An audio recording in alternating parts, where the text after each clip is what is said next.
Students, आज के इस वीडियो में हम भारतीय अर्थव्यवस्था से संबंधित एक टॉपिक पर बात करेंगे। सामान्य रूप से विभिन्न जो भी प्रतियोगी परीक्षाएं होती है उसमें अर्थशास्त्र से संबंधित जो भी प्रश्न पूछे जाते हैं उनमें अधिकांश प्रश्न भारतीय अर्थव्यवस्था से रिलेटेड होते हैं, क्योंकि प्रतियोगी परीक्षा में सभी विषय के विद्यार्थी भाग लेते हैं। तो वहां पर जो अर्थशास्त्र का सिलेबस होता है उसमें अर्थशास्त्र की बहुत ज्यादा गहन बातों को नहीं शामिल करके सामान्य बातें जो भारतीय अर्थव्यवस्था से रिलेटेड होती है उसी को शामिल किया जाता है। हमारे कॉलेज शिक्षा विभाग राजस्थान सरकार जयपुर ने एक चैनल बनाया हुआ है ज्ञान सुधा द सक्सेस साथी, जिसमें प्रतियोगी परीक्षाओं की तैयारी बहुत अनुभवी प्राध्यापकों के द्वारा कराई जाती है। उसी क्रम में हम स्टार्ट करने की कोशिश कर रहे हैं कि भारतीय अर्थव्यवस्था की जो महत्वपूर्ण चीजें हैं उनकी जानकारी आपको दी जाए। उसी क्रम में जो पहला वीडियो है उसमें आज हम चर्चा करेंगे कि भारतीय अर्थव्यवस्था की क्या आधारभूत विशेषताएं हैं। जैसा आपको पता है कि भारत को प्राचीन काल से ही बहुत इंपॉर्टेंस थी। भारत को विश्व गुरु के रूप में जाना जाता था और देश की आर्थिक समृद्धि का यह आलम था कि देश को सोने की चिड़िया कहा जाता था। अर्थात भारतीय अर्थव्यवस्था प्राचीन काल से ही बहुत समृद्ध रही है और पूरे विश्व की निगाह भारत पर रहती थी। दूर दूर से हमारे यहाँ लोग आते थे। बहुत सारे आक्रमणकारियों ने यहाँ की समृद्धि, यहाँ के धन को लूटने के लिए हमारे यहाँ आक्रमण किया। वास्को डी गामा ने भारत की खोज की, वो इसी वजह से की क्योंकि भारत में बहुत आर्थिक समृद्धि थी। परंतु अगर आज की स्थिति में देखें तो भारतीय अर्थव्यवस्था की जो विशेष स्थिति है वो बिल्कुल उलट है। हमको 200 साल तक औपनिवेश रहना पड़ा ब्रिटेन का, और वहां से जो हमारा आर्थिक निष्कासन हुआ, अर्थात बहुत सारी जो धन संपदा है वो विदेशों में गई। उसकी वजह से जब देश आजाद हुआ तब भारत की स्थिति बहुत ही चिंताजनक स्थिति थी। बहुत गरीबी में लोग रहते थे, बेरोजगारी की भारी समस्या थी।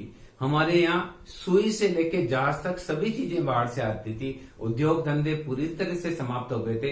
कुछ मात्रा में कुटीर और लघु उद्योग हमारे यहाँ कार्य कर रहे थे, पर बहुत सीमित मात्रा में। आजादी से पहले कुछ उद्योगपति भी थे, टाटा जी थे, बिरला जी थे, पर बहुत सीमित मात्रा में। कहने का तात्पर्य है कि 1947 में हमारी जो आर्थिक स्थिति है वो बहुत ही डामाडोल थी और अर्थव्यवस्था एक तरह से पिछड़ी हुई अर्थव्यवस्था के रूप में थी। 1947 के बाद सरकार के द्वारा विभिन्न प्रयास किए गए, योजनागत विकास करने का प्रयास किया गया, पंचवर्षीय योजना बनाकर देश के आर्थिक विकास करने का प्रयास किया गया। तो उसमें हम कहाँ तक सफल रहे हैं, क्या वर्तमान हमारी स्थिति है, इस पर चर्चा करने के उद्देश्य से ही इस टॉपिक को हमने रखा है कि भारतीय अर्थव्यवस्था की आधारभूत विशेषताएं क्या क्या है। ये टॉपिक थोड़ा लंबा है, इस वजह से इस टॉपिक को हम 2 टुकड़ों में बांटेंगे। आज के इस वीडियो में हम कुछ विशेषताओं का अध्ययन करेंगे और इसके सेकंड पार्ट में हम फिर भारतीय अर्थव्यवस्था की कुछ और विशेषताओं का अध्ययन करेंगे, तभी ये अपने आप में पूरा हो पाएगा। तो देखिए, भारतीय अर्थव्यवस्था की आधारभूत विशेषता की बात करते हैं तो पहला मैंने इसमें टॉपिक लिया कि भारतीय अर्थव्यवस्था एक विशाल अर्थव्यवस्था है। आप देखिए, भारतीय अर्थव्यवस्था हमारे बहुत बड़ा विशाल भारत जो है बहुत बड़ा भूभाग है। हमारे अगर हम बात करें तो उत्तरी गोलार्ध में 8 डिग्री 4 मिनट से लेकर 37 डिग्री 6 मिनट तक उत्तरी अक्षांश व 68 डिग्री 7 मिनट से लेकर 97 डिग्री 2 मिनट तक दक्षिणी देशांतर रेखाओं के मध्य भारत है। भारत की जो आकृति है वो चतुष्कोणीय है और आप देखिए ओखा से लेकर अरुणाचल प्रदेश तक, पूर्व से लेकर आप पश्चिम में जाएंगे तो ओखा से लेकर अरुणाचल प्रदेश तक हमारा है, और अगर उत्तर से लेकर आप दक्षिण में जाएंगे तो उत्तर में हमारा कश्मीर है और नीचे दक्षिण में हमारा कन्याकुमारी तक ये फैला हुआ है। लगभग 32 लाख वर्ग किलोमीटर क्षेत्रफल भारत का है और यहाँ की जो जनसंख्या है वो 2011 के हिसाब से 121.02 करोड़ है, जो कि विश्व की दूसरी सबसे बड़ी जनसंख्या है। भारत से अधिक जनसंख्या एकमात्र देश ऐसा है जो चाइना ही है जिसकी जनसंख्या हमसे अधिक है और फिर जिस गति से भारत की जनसंख्या बढ़ रही है, ये लग रहा है कि 2050 तक भारत विश्व का सबसे ज्यादा जनसंख्या वाला क्षेत्र हो जाएगा। अगर हम देखें तो क्षेत्रफल की दृष्टि से भारत का 7वां स्थान है और जनसंख्या की दृष्टि से दूसरा स्थान है। विश्व की अभी लगभग 17.3% पॉपुलेशन भारत में रह रही है। इस आधार पर कह सकते हैं कि भारत एक बहुत बड़ा विशाल जो भूभाग है, बहुत विस्तृत अर्थव्यवस्था है। पॉपुलेशन की दृष्टि से देखें तो बहुत विस्तृत है, भूभाग की दृष्टि से देखें तो भी एक विस्तृत अर्थव्यवस्था कहा जा सकता, भारत की अर्थव्यवस्था को कहा जा सकता है। दूसरी चीज भारतीय अर्थव्यवस्था की अन्य विशेषता हम बोलते हैं कि भारतीय अर्थव्यवस्था अर्धविकसित कह सकते हैं या विकासशील कह सकते हैं। अगर हम देखें कि आजादी के समय में भारतीय अर्थव्यवस्था की क्या स्थिति थी, हमारे यहाँ औद्योगिक विकास बिल्कुल नहीं हुआ था। परंपरागत दृष्टि से कृषि की जाती थी, बैलों से हल जोता जाता था, ऊंटों से कृषि की जाती थी, रहट से पानी पिलाया जाता था और कुछ ही मात्रा में कुटीर उद्योग हमारे यहाँ थे या लघु उद्योग थे। बाकी औद्योगिक विकास भी बहुत ही निम्न था। अगर आज भी हम देखें तो बहुत ज्यादा डिफरेंस नहीं, कुछ डिफरेंस है पर हम कहें कि बहुत ज्यादा डिफरेंस नहीं है। आप देखिए आज भी हमारे यहाँ गरीबी की समस्या है, बेरोजगारी की समस्या है, तकनीकी ज्ञान का स्तर हमारा निम्न है, ग्रामीण क्षेत्रों का विकास बहुत कम हुआ है। वहां हमारे जो उद्योग है उन उद्योगों में भी लघु और कुटीर उद्योग बहुत अधिक मात्रा में है। तो हम कह सकते हैं कि पूरी तरह से विकसित अर्थव्यवस्था की तरह नहीं है, पर कुछ दृष्टि से हमने विकास भी किया है। आप शहरों की ओर जाएंगे तो आज देखिए वायुयान चल रहे हैं, सुई से लेके वायुयान तक हम बना रहे हैं, रॉकेट लॉन्चर भी हम अपना खुद बना रहे हैं, सैटेलाइट हम अपना खुद बना रहे हैं, बहुत सारे हथियार हम अपना खुद बना रहे हैं, बहुत सारे हमारे यहाँ वाहन बनाने के कारखाने हैं, बहुत सारी फैक्ट्रियां हैं। तो कहने का तात्पर्य है कि अर्थव्यवस्था पूरी तरह से विकसित जो राष्ट्र है उनके समकक्ष भी हमारी अर्थव्यवस्था नहीं है, तो पूरी तरह से अविकसित राष्ट्रों की तरह से भी नहीं है। योजनागत विकास के माध्यम से हमने कृषि में विकास किया है, हमने औद्योगिक विकास करने का प्रयास किया, यातायात के साधनों को हमने विकसित किया, परिवहन व संचार के साधन बहुत विकसित हुए हैं। आप देखिए पुराने समय में जो टेलीफोन था, तार वाला टेलीफोन था, कितनी समस्याएं होती थी। आज हर आदमी के पास मोबाइल है, ये विकास का सूचक है। हर आदमी के पास 2 पहिया वाहन है, 4 पहिया वाहन है, ये एक विकास का सूचक है। तो कहने का तात्पर्य है कि भारतीय अर्थव्यवस्था पूर्ण विकसित भी नहीं है तो पूर्ण अविकसित भी नहीं है। तो हम इस अर्थव्यवस्था को एक विकासशील अर्थव्यवस्था के रूप में कह सकते हैं या अर्धविकसित अर्थव्यवस्था के रूप में कह सकते हैं। प्रतियोगी परीक्षाओं में कई बार ये प्रश्न पूछ लिया जाता है, भारतीय अर्थव्यवस्था है, आपको दे दिया अविकसित अर्थव्यवस्था, अर्धविकसित अर्थव्यवस्था, विकासशील अर्थव्यवस्था, इनमें से कोई नहीं, तो आपको वहां पर विकासशील अर्थव्यवस्था लिखना है। सामान्य रूप से सभी बच्चे इससे परिचित भी हैं कि भारतीय अर्थव्यवस्था के विकासशील अर्थव्यवस्था है। तीसरी चीज देखिए कि जो भारतीय अर्थव्यवस्था है उसमें कृषि की प्रधानता है। आप स्वतंत्रता के समय देखें तो हमारे यहाँ 90% लोग किसी न किसी रूप में ग्रामीण क्षेत्रों में रहते थे और वहां उनका किसी न किसी रूप में कृषि से उनका जुड़ाव था, रोजगार उनका कृषि ही था या कृषि से संबंधित कोई उद्योग में वह काम करते थे। अगर वर्तमान बात भी करें तो आज भी हमारे यहाँ रोजगार प्रदान करने का प्रमुख कार्य कृषि के द्वारा ही किया जा रहा है। आज भी 50 से 60% लोगों को कृषि पर ही निर्भर है और ग्रामीण क्षेत्र की अर्थव्यवस्थाओं का तो मूल आधार ही कृषि है। लगभग राष्ट्रीय आय में आज 14% हिस्सा कृषि से प्राप्त होता है। अगर हम देखें 1951 के बजट की बात करें तो या 1961 की बजट की बात करें तो उस समय कृषि से लगभग राष्ट्रीय आय का हमको 50% तक भाग राष्ट्रीय आय से मिलता था, क्योंकि भारतीय अर्थव्यवस्था एक कृषि प्रधान अर्थव्यवस्था थी।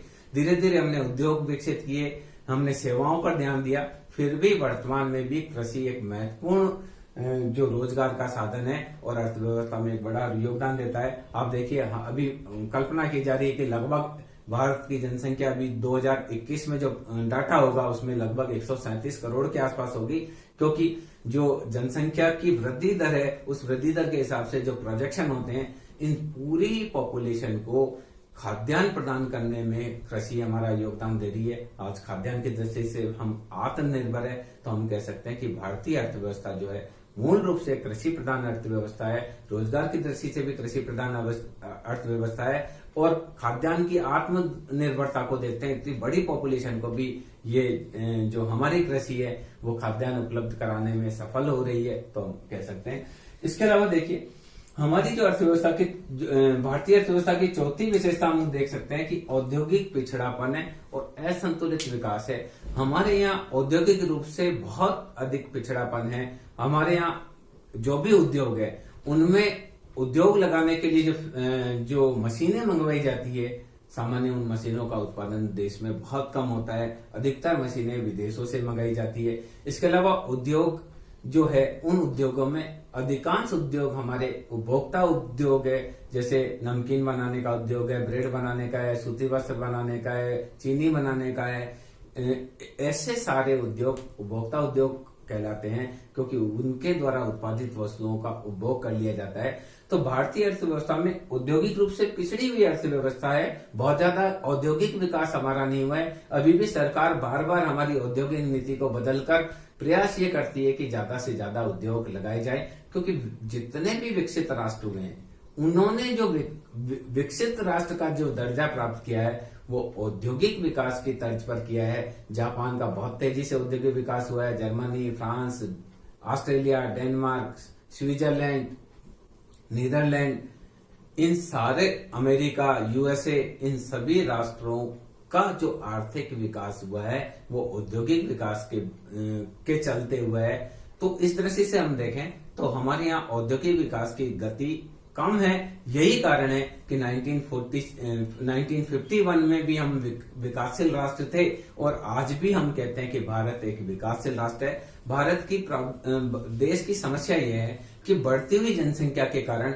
हमारे द्वारा जितना भी कमाई की जाती है उसका एक बड़ा भाग उपभोग पर खर्च हो जाता है। इस वजह से हमारे पास बहुत कम सरप्लस बचता है बाजार के लिए। कहने का तात्पर्य, जैसे मान लीजिए हमारे यहाँ खेत बहुत छोटे हैं, किसानों के द्वारा जो उत्पादन किया जाता है उस उत्पादन का एक बड़ा भाग स्वयं के उपभोग के लिए रख दिया जाता है। तो मार्केटेबल, जो मार्केट में बेचने के लिए जो अनाज होता है वो बहुत कम बच पाता है। इसी प्रकार से औद्योगिक में हमारे यहाँ जितना भी औद्योगिक उत्पादन होता है उसका एक बड़ा भाग पॉपुलेशन ज्यादा होने की वजह से हमारे द्वारा ही उपभोग कर लिया जाता है। इसकी वजह से औद्योगिक उत्पादन का बहुत ज्यादा निर्यात हम नहीं कर पाते हैं। इसके अलावा औद्योगिक जो विकास है उसमें असंतुलन भी है। हमारे कुछ राज्य ऐसे हैं जिनका बहुत अधिक तेजी से औद्योगिक विकास हुआ है। महाराष्ट्र का तेजी से औद्योगिक विकास हुआ है, तमिलनाडु का, आंध्र प्रदेश का, केरल का, गुजरात का। कुछ राज्य ऐसे हैं जिनमें तेजी से औद्योगिक विकास हुआ है। बिहार का भी तेजी से औद्योगिक विकास हुआ है। पर कुछ राज्य ऐसे हैं जहां औद्योगिक विकास की गति बहुत धीमी है। नागालैंड है, सिक्किम है, मणिपुर है, राजस्थान है, मध्य प्रदेश है, उत्तराखंड है। ऐसे बहुत सारे देश में राज्य हैं जहां औद्योगिक विकास की दर बहुत कम है और ये बीमारू राज्यों की श्रेणी में शामिल होते हैं। कहने का तात्पर्य, हमारे यहाँ औद्योगिक विकास की दर भी कम है और साथ में क्षेत्रीय विभिन्नता भी है। आप महाराष्ट्र में देखेंगे तो बहुत अधिक तेजी से औद्योगिक विकास हुआ, गुजरात का तेजी से औद्योगिक विकास हुआ, हमारा आंध्र प्रदेश का तेजी से औद्योगिक विकास हुआ, तमिलनाडु है, केरल है। इन दक्षिणी राज्यों में औद्योगिक विकास की गति तीव्र रही है। पर अगर हम ऊपर उत्तरी राष्ट्रों की तरफ देखें तो कश्मीर का है, उड़ीसा का है, मेघालय, नागालैंड, मणिपुर, अरुणाचल प्रदेश, राजस्थान के बाद में आप हरियाणा को देखें, मध्य प्रदेश को देखें, छत्तीसगढ़ को देखें, तो हम कहेंगे कि इस एरिया में औद्योगिक विकास की दर थोड़ी कम रही है। इसके अलावा देखिए, हमारी जो जनसंख्या है वो एक बहुत बड़ा अवरोध का काम कर रही है हमारे आर्थिक विकास में। देश की जनसंख्या के लिए अलग से मैं आपको वीडियो बनाकर भी बताऊंगा कि जनसंख्या की क्या प्रॉब्लम है। पर यहाँ थोड़ी सी हम बात करना चाहेंगे कि विश्व में केवल 2.4% हम क्षेत्रफल रखते हैं, पर पॉपुलेशन हमारे यहाँ 17.3% पॉपुलेशन विश्व की है। दूसरी चीज, हमारे यहाँ जनसंख्या में ग्रोथ रेट भी बहुत ज्यादा है। आप विश्व के अन्य विकसित राष्ट्र में देखेंगे तो वहां जनसंख्या का ग्रोथ रेट रहता है 0.3% से 0.5%, मैक्सिमम से मैक्सिमम 1% रहता है। अगर हम यहाँ की बात करें तो 2001 से लेके 2011 में हमारे जनसंख्या का ग्रोथ रेट रहा है 1.76% और उससे पहले 2.1% भी रहा है, किसी समय 2.4% भी रहा है। हम इसी कारण से हम बोल रहे हैं कि भारत में जनसंख्या की विस्फोटक वृद्धि होती है। प्रतिवर्ष हमारे यहाँ 2.7 करोड़ नए बच्चे जन्म लेते हैं। जितनी पॉपुलेशन ऑस्ट्रेलिया की टोटल है उस पॉपुलेशन के बराबर तो हर वर्ष हमारे यहाँ पॉपुलेशन बढ़ जाती है। इसीलिए कहा जाता है कि Indian beds are more fertile than our fields, यानी हमारी जो जनसंख्या की वृद्धि की समस्या है वो बहुत बड़ी है, क्योंकि एरिया हमारे पास बहुत कम है, कृषि भूमि हमारे पास कम है, पर पॉपुलेशन ज्यादा है। यही कारण है कि हमारी जनसंख्या में बहुत बड़ी जनसंख्या का एक पार्ट गरीबी में जीवन यापन कर रहा है, बहुत बड़ा पार्ट भिक्षावृत्ति कर रहा है, जनसंख्या का एक बड़ा भाग बेरोजगारी में जीवन यापन कर रहा है, जनसंख्या के एक बड़े भाग को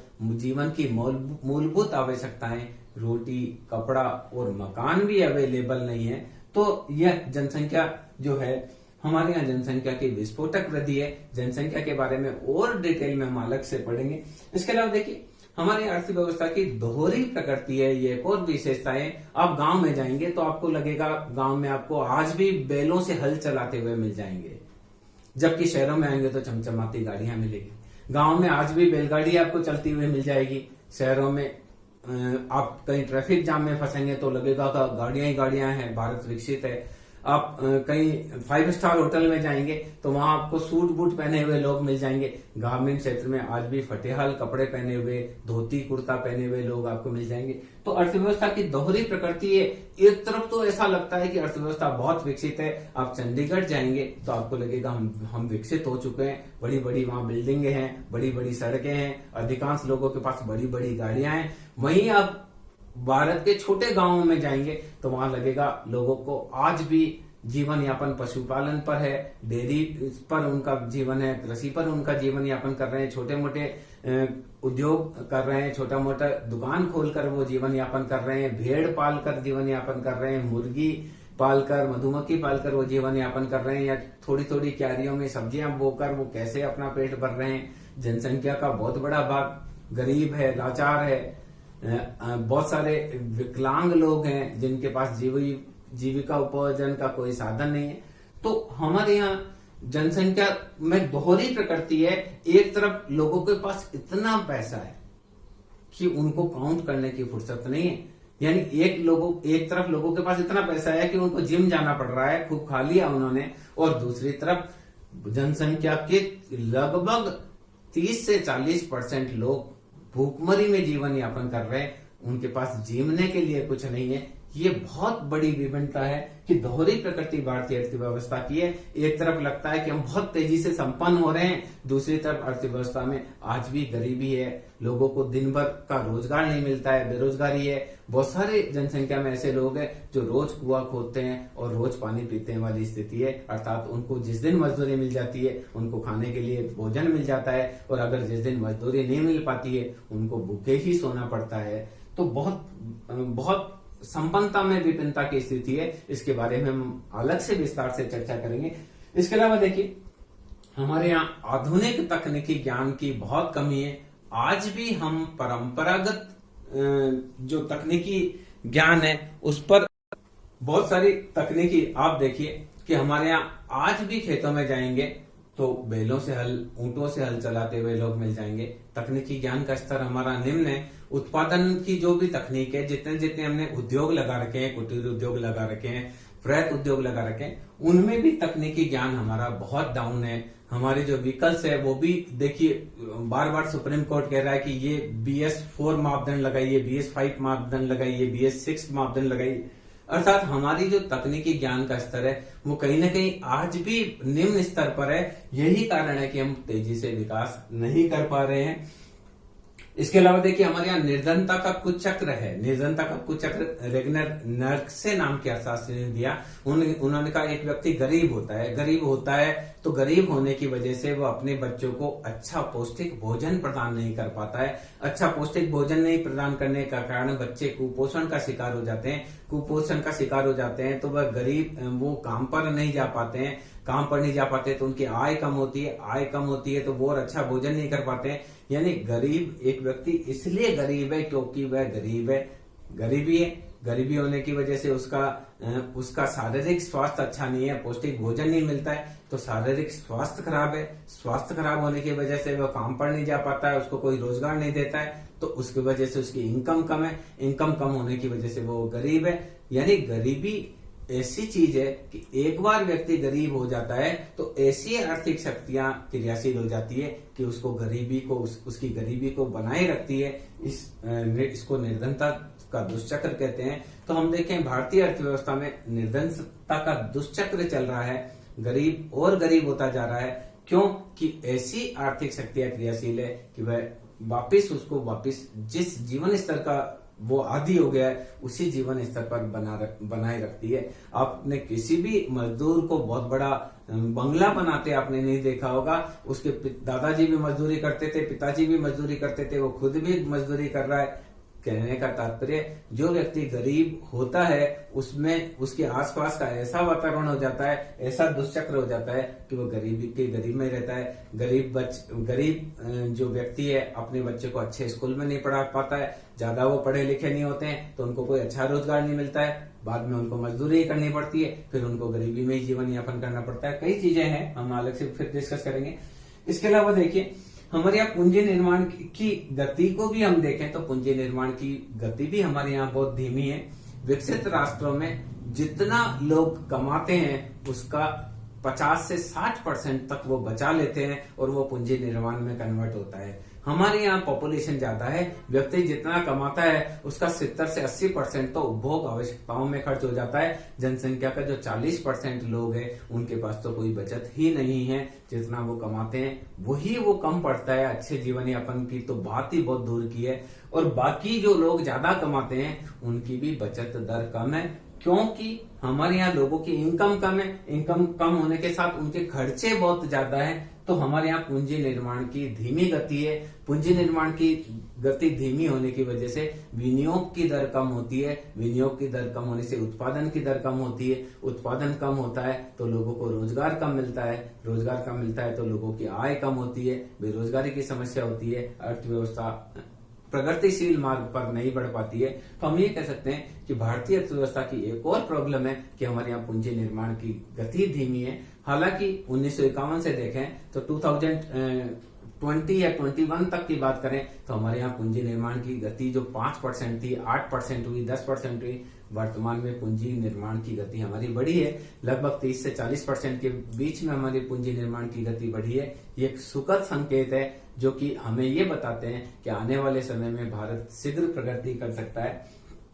इसके अलावा देखिए राष्ट्रीय आय और प्रति व्यक्ति आय का बहुत निम्न स्तर है। हमारे यहाँ जो राष्ट्रीय प्रति व्यक्ति आय की बात करें तो विश्व के बहुत राष्ट्रों की तुलना में हमारी जो प्रति व्यक्ति आय वो बहुत ही कम है। हमारे यहाँ आज भी 11,254 रुपए प्रति वर्ष प्रति व्यक्ति आय है, जबकि अमेरिका के लोगों की प्रति व्यक्ति आय 5 लाख से ऊपर है। आप Britain, Switzerland, Germany, France, Denmark, Australia, New Zealand, USSR, Soviet रूस, चाइना, इन सबको देखें तो वहां पर लोगों की प्रति व्यक्ति आय अधिक है।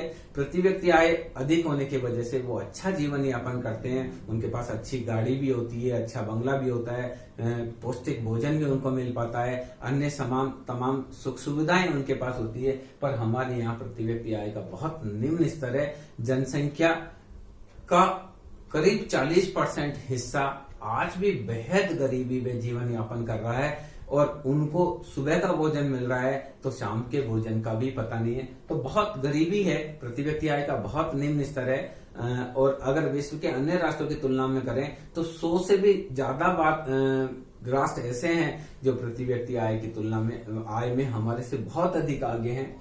इसी प्रकार से अगर हम राष्ट्रीय आय की बात करें तो राष्ट्रीय आय भी हमारी जितनी पॉपुलेशन है, जितना एरिया है, जितने खनिज संसाधन है, जितने प्राकृतिक संसाधन हमारे पास अवेलेबल है, उनकी तुलना में हमारी प्रति व्यक्ति आय और राष्ट्रीय आय का स्तर भी बहुत निम्न है। यही कारण है कि देश को आज भी विकासशील राष्ट्र के रूप में ही माना जाता है। हमसे भी बहुत नीचे देश है, कंबोडिया है, सोमालिया है, पाकिस्तान है, श्रीलंका है, बांग्लादेश है, भूटान है, ऐसे बहुत सारे राष्ट्र हैं जो हमसे भी नीचे हैं। पर अगर हम देखें तो हमको जो कहा जाता था कि भारत आर्थिक समृद्धि में सोने की चिड़िया था, उसको देखते हुए हम देखते हैं तो प्रति व्यक्ति आय का स्तर भी बहुत निम्न है और राष्ट्रीय आय का स्तर भी बहुत निम्न है।